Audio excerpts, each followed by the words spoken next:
Hello everyone. Guwahati University Institute of Science and Technology আন্ডাৰত যিসকলে বিটেকত admission ল'বলৈ গৈ আছে এনেকুৱা কোনোবাই জেই মেইনছৰ থ্ৰুদি আৰু কোনোবাই CW থ্ৰুদি তো তেওঁলোকৰ কাৰণে এটা এডমিশ্যন নটিফিকেশ্যন ওলাইছে যোৱাকালিয়ে মই ৰেকৰ্ডিংটো কৰিছিলোঁ কিন্তু আনফৰ্চুনেটলি মই আপলোড কৰিব পৰা নাই তো আজি আমি এইটো ভিডিঅ'ত চাম যে regarding the BTech admission following schedule and rules are to be followed. তো তোমালোকৰ যোনটো বিটেক কোৰ্চ আছিল জেই মেইনছৰ থ্ৰুদি আৰু CW through date of counselling হ'ল 11 জুলাই 2025 ফ্ৰাইডে at 10 AM তোমালোকৰ 11th জুলাইৰ পৰা কাউন্সেলিং এণ্ড এডমিশ্যন ষ্টাৰ্ট হৈ যাব তাৰপিছত তোমালোকৰ যোনটো ভেনু দিয়া আছে ভেনুটো হ'ল Guwahati university institute of science and technology seminar hall 3rd ফ্ল'ৰত তোমালোকে ইউনিভাৰ্চিটি গেটেদি সোমাই পাবা ফাৰ্ষ্টতে সোমাই আহাতে তোমালোকৰ ৰাইট ছাইডত পৰিব আৰু যোনটো কাট অফ আছে জেই মেইনছ 2025 হিচাপত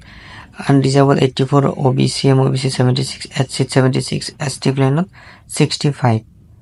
আৰু তোমাৰ যোনটো CW কাট অফ আছে সেইটো তোমালোকৰ চাবা আনৰিজাৰ্ভড 120 OBC 95 SC 87 ST প্লেনত 71 ST লত 49 আৰু তোমালোকৰ ইয়াতে দিয়া আছে amount of the fee to be paid at the time of admission after verification of original document verify কৰাৰ পিছতহে তোমালোকৰ ফিটো পেমেন্ট কৰিব লাগিব আৰু এডমিশ্যন যোনটো ফিজ আছে তোমালোকে ইয়াতে চাব পাৰা তে 28,980 rupees আৰু তোমালোকৰ কাউন্সেলিং ফি হ'ব যোনটো 1,000 যোনটো নন ৰিফান্ডেবল হ'ব মানে ঘূৰাই দিয়া নহয় এইটো এটা কেইটামান পইণ্ট আছে all applicants who have scored above and equal to the cutoff marks are eligible to attend the counseling session যিসকলৰ কাটঅফ মার্কস or equal আছে বা above আছে সেইসকলে এলিজিবল ক্যান্ডিডেট হয় আৰু সেইসকলে এডমিশ্যন ডেস্কত যায় স্পেসিফিক টাইম আৰু ভেন্যু হিচাপত যায় কাউন্সেলিংত পাৰ্টিসিপেট কৰিব পাৰা আৰু যোনটো তোমালোকে এপ্লিকেশন ফৰ্ম আছিল সমৰ্থ পৰ্টেলত এপ্লাই কৰা সেই ফৰ্মটো তোমালোকে প্ৰিন্ট আউট কৰি উলাই আনিবা আৰু যোনটো এলটমেন্ট হ'ব এলটমেন্টটো তোমালোকৰ যোনটো প্ৰিফাৰেন্স দিয়া গৈছে সেই প্ৰিফাৰেন্সৰ হিচাপত হে তোমালোকৰ এলটমেন্টটো দিয়া যাব তো during counseling eligibility and other criteria will be verified counseling of eligibility and other criteria verify kara hobo if an applicant is found ineligible fails to produce the required original documents their provisional selection will be cancelled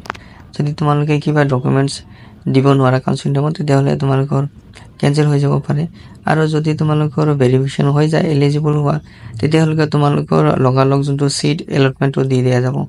আৰু seat এলটমেন্টছ আৰু provisional হ'ব and subject to fulfillment of all conditions as per Guwahati University rules the decisions of the admission committee shall be final হৈ যাব যোনটো কৰে সেইটো হৈ যাব